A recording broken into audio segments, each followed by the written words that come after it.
How do you balance enjoying the time you have left with the financial caution required for life's uncertainties?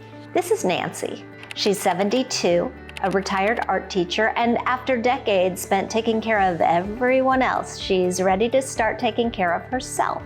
Nancy was married for 32 years before her husband died of cancer in 2010. When he got sick, their income was cut in half, and Nancy became their primary financial support system.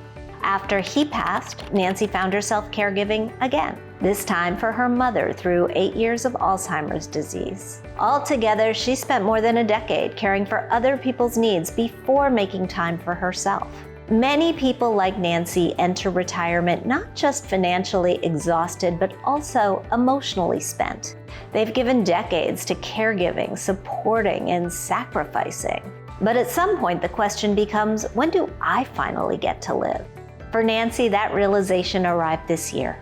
At 72, she just booked a trip to Paris and signed up for a painting workshop in the south of France. This year I just said, I'm going to travel because I have my health, and a lot of my friends they're doing okay, but that things are changing. Financially, Nancy's in a stronger position than many Americans. She has a teacher's pension, Social Security, no debt, about $500,000 invested in equity in her home. She also thoughtfully purchased long-term care insurance years ago after watching firsthand what caregiving looked like for her mother. But even with all of that preparation, she still worries about inflation, about longevity, about whether she should eventually downsize, about how long her money will last, about navigating aging alone. So, how do you balance enjoying the time you have left with enough financial caution to navigate an uncertain number of years? Here's the game plan for Nancy to consider.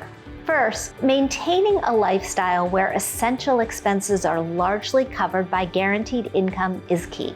In Nancy's case, her pension and Social Security cover roughly 80% of her day-to-day life when she stays mindful about discretionary spending, which is an incredibly strong foundation.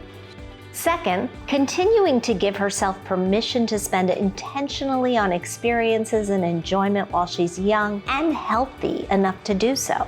Her Paris trip is a perfect example of how she should be spending her money. Finding joy after a life of working is exactly what retirement savings are for. Third, find a trusted financial partner, not someone to cede control to, but someone who can serve as another set of eyes on things. Nancy's deeply independent, which I love, but even the most highly capable among us still benefit from support. Nancy's story is a reminder that retirement planning is not about preparing for death. It's about preparing to live. It's about finding the joy that you may have postponed, to travel, to paint, and to build a life that truly belongs to you.